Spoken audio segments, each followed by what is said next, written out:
අඳුරට බිය පැංචා.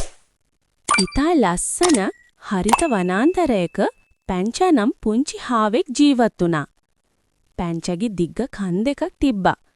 ඇස් දෙක දිලිසෙනවා. හදවතත් හරිම ලස්සනයි. ඔහු මිතුරන් එක්ක සෙල්ලම් කරන්න, මල් අතර දුවලා පැනලා යන්න සහ කැරට් කන්න ගොඩක් ආසයි. නමුත් පැංචාට තිබුණු එක රහසක් තිබුණා. ඒ තමයි මේ පැංචා කළුවරට ගොඩක් බයයි.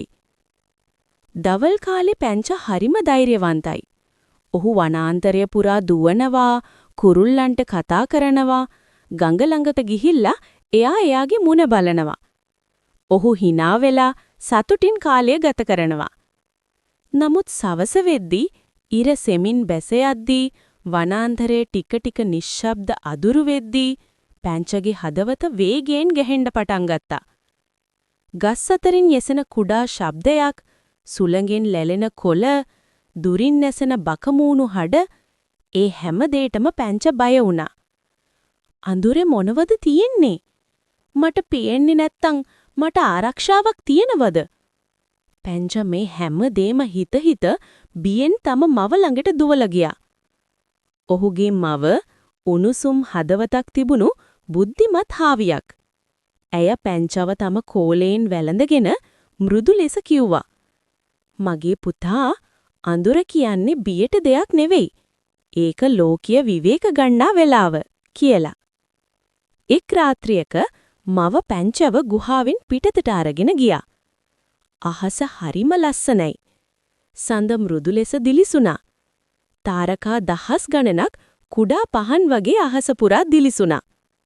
"බලන්න පැංචා," මව කිව්වා. "දවල්ට පේන්නේ නැති ලස්සන දේවල් අඳුරේදී අපිට පේනවා." පැංචා සෙමින් අහස බලලා තම හුස්ම ගන්න එක සංසුන් කළා.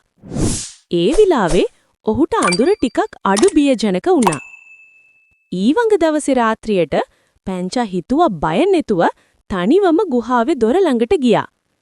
ඔහු හිතුවා මම ටිකක් බලලා එන්නම් කියලා. අඳුරේදී ඔහු දැක්කේ බය හිතෙන සතුන් නෙවෙයි. ඔහු දැක්කේ නිදාගන්න සූදානම් කුරුල්ලෝ, අනිත් සත්තුන්, සුළඟට සෙමින් නටන ගස්, සඳ එළියෙන් දිලිසෙන පාරවල්, වනාන්තරය සාමින් පිරි තැනක් විදිහට පැංචා දැක්කා. අඳුර හරිම නිශ්ශබ්දයි කියලා පැංචා සිනාසෙමින් හිතුවා. දිනෙන් දින පැංචා අඳුරට ටික ටික හුරු වුණා. තවමත් ටිකක් බය හිතුණත් ඔහු පැංචා දැනගත්තා අඳුරට බිය යුතු නැහැ කියලා. කාලයකට පස්සේ පැංචා අඳුරට බිය වූ පුංචි හාව නෙවෙයි. ඔහු අඳුරේ ලස්සන දකින, සඳට සුබ රාත්‍රියක් කියන, සිහින සතුටින් දකින හාවෙක් වුණා. ඒ නිසා සෑම රාත්‍රියකම පැංචාකම ඇස් වසාගෙන හිතුවා, "අඳුර බිය යුතු නැහැ. අඳුර කියන්නේ සිහිනවලට යන මාවත" කියලා. මේ කතාව ඔයාට කැමති නම් ලයික් කරන්න, යාළුවන්ට යවන්න ෂෙයා කරන්න, අලුත් කතා බලන්න සබ්ස්ක්‍රයිබ් කරන්න.